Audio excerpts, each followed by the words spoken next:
দীর্ঘমেয়াদী বা স্থায়ী ক্যাম্প করা হবে, কিন্তু কাউকে বিশৃঙ্খলা করতে সুযোগ দেওয়া হবে না। কারণ আমরা মানুষের নিরাপত্তা দেওয়ার অঙ্গীকার করে আমরা দেশ পরিচালনার দায়িত্ব নিতে চাই। আমি শুধু প্রতিশ্রুতি নয়, পরিবর্তনের অঙ্গীকার নিয়ে আপনাদের সামনে এসেছি।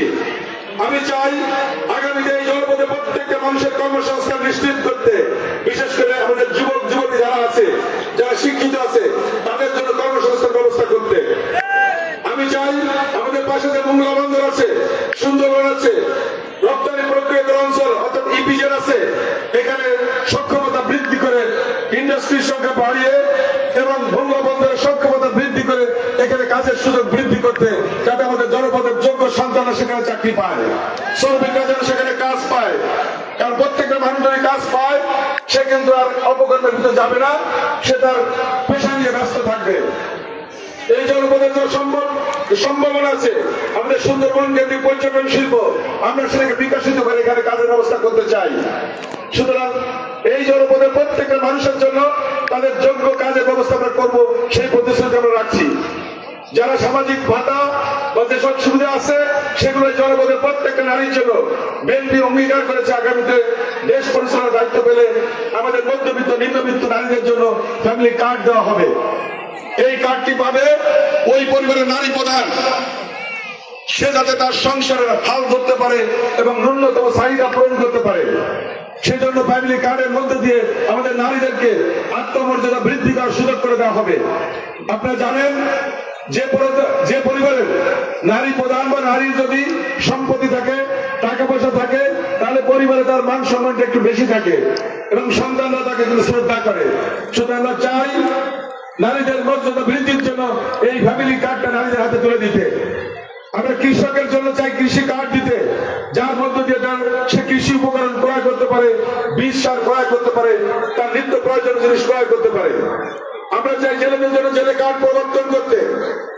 আমরা চাই প্রত্যেক মানুষের জন্য স্বাস্থ্য কার্ডের প্রবর্তন করতে, যার মধ্য দিয়ে প্রত্যেকটা মানুষ থানা স্বাস্থ্য কমপ্লেক্সে গিয়ে ন্যূনতম স্বাস্থ্য সেবাটা পায়। বিএনপি একটি পরিকল্পনা করেছে, যে পরিকল্পনার ভিতর দিয়ে এই জনপদের অসংখ্য নারীর কর্মসংস্থানের সুযোগ আছে। সেটা হচ্ছে বিএনপি আগামীতে স্বাস্থ্যকর্মী নিয়োগ দেবে, যাদের কাজ হচ্ছে প্রত্যেকটা জনপদে গিয়ে সাধারণ মানুষকে বোঝানো কি খেলে কি হবে, কিভাবে সুস্থ থাকা যায়, কিভাবে রোগ নিয়ন্ত্রণ করা যায়। কারণ আমাদের রোগ যদি বৃদ্ধি পায় প্রতিনিয়ত, তাহলে হাসপাতাল আর ডাক্তার বৃদ্ধি করে আমরা শেষ করতে পারবো না। রোগ নিয়ন্ত্রণ করতে হলে আমাদের প্রত্যেকে সচেতন হতে হবে এবং জানতে হবে কোন খাবার খেলে কি রোগ হবে বা কিভাবে সুস্থ থাকা যাবে এবং কোন রোগ হলে কোন খাবার খাওয়া ঠিক না, এইটা নিয়ে আমরা কাজ করব। এই জন্য আমরা স্বাস্থ্যকর্মী নিয়োগ দিব। যারা স্বাস্থ্যকর্মী ভালোভাবে কাজ করবে, তারা যদি জাপানিজ ভাষা প্রশিক্ষণ নিতে পারে, তারা আগামীতে তারা ইচ্ছা করলে নার্সিং পেশায় সেখানে যাওয়ার তারা সুযোগ পাবে এবং নার্সিং প্রশিক্ষণ যারা নিবে তাদের বিদেশে কর্মসংস্থান আমরা সুযোগ করে দেবো ইনশাল্লাহ।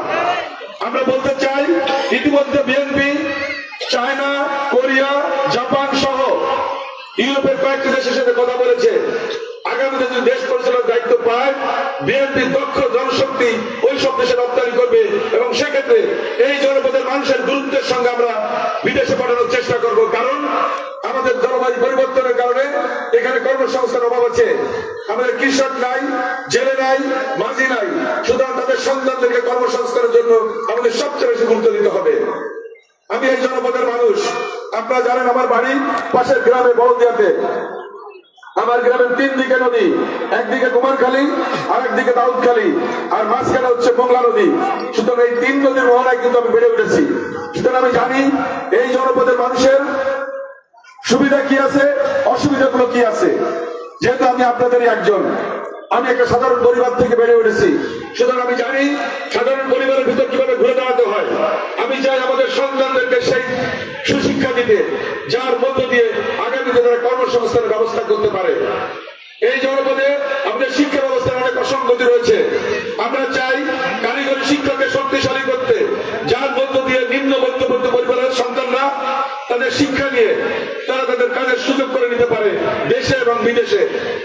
আমরা চাই আমাদের স্বাস্থ্য ব্যবস্থাকে ঢেলে সাজাতে এবং শিক্ষা ব্যবস্থাকে কার্যকরী করতে, যার মধ্য দিয়ে আমাদের সন্তানরা একটি প্ল্যাটফর্ম পাবে যেখানে তারা পারফর্ম করতে পারবে ভালো।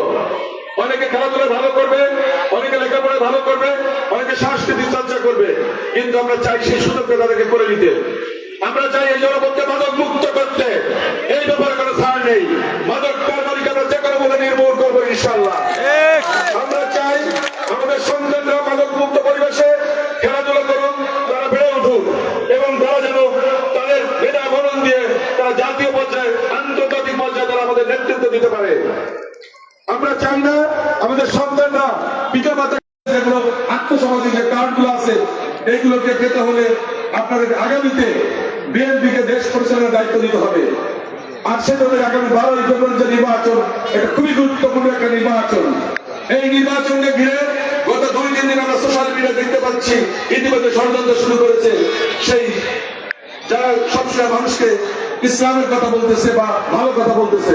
ইতিমধ্যে তারা গ্রেপ্তার হয়েছে জাল ব্যালট এবং জাল সিল বানানোর অপরাধে। ইতিমধ্যে তারা গ্রেপ্তার হয়েছে। তারা বিভিন্ন জায়গায় সন্ত্রাসী কর্মকাণ্ড করার জন্য তারা হকি স্টিক সহ লাঠি হিসেবে তারা আটক করে তারা বিভিন্ন ধরনের মজুত করেছে এবং তাদের নেতারা কিন্তু অত্যন্ত আতঙ্কজনক বক্তব্য দিচ্ছে। আমরা দায়িত্ব নিয়ে বলতে চাই, আমরা কোনো অপরাধ করতে চাই না, কোনো কারচুপি করতে চাই না। আমরা চাই সুষ্ঠু নির্বাচন হবে।